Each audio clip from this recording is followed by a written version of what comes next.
And our program guest this morning is the Leader of Opposition Business in the House of Representatives, Christopher Pyne. Before then, we'll check out what the papers are doing around the country, and in 2 words, really, Kevin Rudd. The Sun Herald, Fran, leads with a story saying that Julia Gillard is being urged to sack him a second time.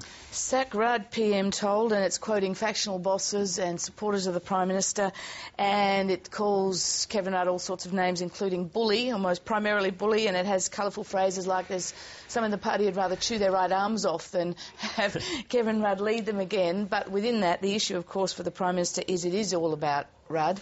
And really, Labor, I mean, it's all very well to say sack Rudd, but they can't do it, and I think this is a major part of Julia Gillard's problem. She snookered on Kevin Rudd. She can't.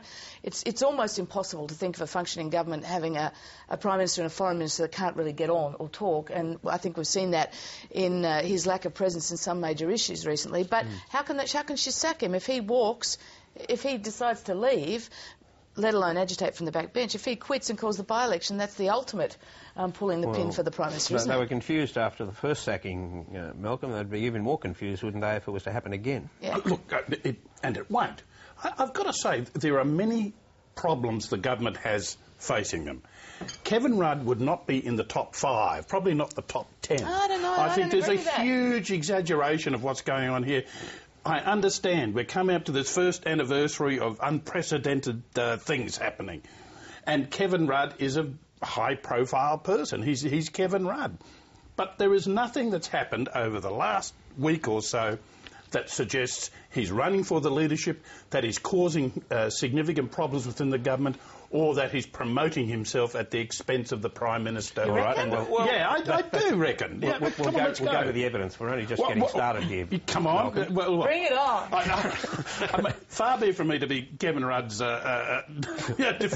public appointed defence attorney, but let's go. Come on. Let's look at the series of interviews that have done over the last few days for peers. One that was done in the sleeping bag at the St Vinny's CEO sleepout. Yes, Barry, apparently Kevin Rudd turned up quite late the other evening to Etihad Stadium here in Melbourne. He didn't go to a sleepout in Brisbane because he apparently had another function to attend down here. That was the William Cooper dinner. William Cooper was an Aboriginal who marched against Kristallnacht, the only march in the world against protesting Kristallnacht, the Nazis' night of horror. The Israelis remember him. There was the dinner and a speech was in Israel last year. Kevin Rudd gave it, and Israeli groups said, we'll have the next one in Melbourne. Will you address that as well? He said, I will. And it was on that night, and that's why he was late for the sleep-in. Sorry, go on. Well, I think that He's on fire. Well, come on, I'm waiting for the evidence. Come on. I think that the Sun Herald's reporter makes the point that a lot of people around Kevin Rudd came forward to applaud him and wish that he had returned to power. Now, I don't think this is likely, and I'd like to take Malcolm's point about his role as Foreign Minister. I think he's done a lousy job. I think in the past fortnight we've seen 2 big issues. One, the Malaysian tag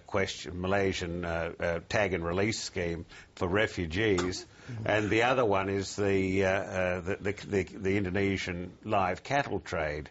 And on both of these, the Labor Party's been caught absolutely flat-footed, and their response has been abysmal.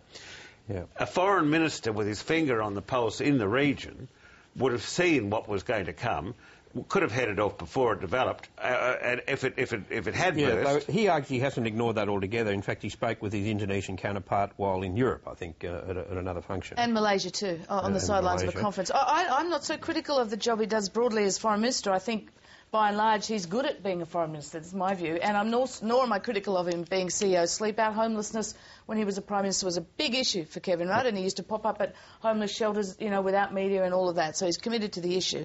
But he is, sure, of course it's understandable reporters would seek an interview with Kevin Rudd on the anniversary of his sacking. He doesn't have to say yes. All right. He does not have to say yes to that. Nor does he have to throw a party. He gave interviews to mention the sleep out and the result from. He raised, I don't know how many, 8,000, 10,000.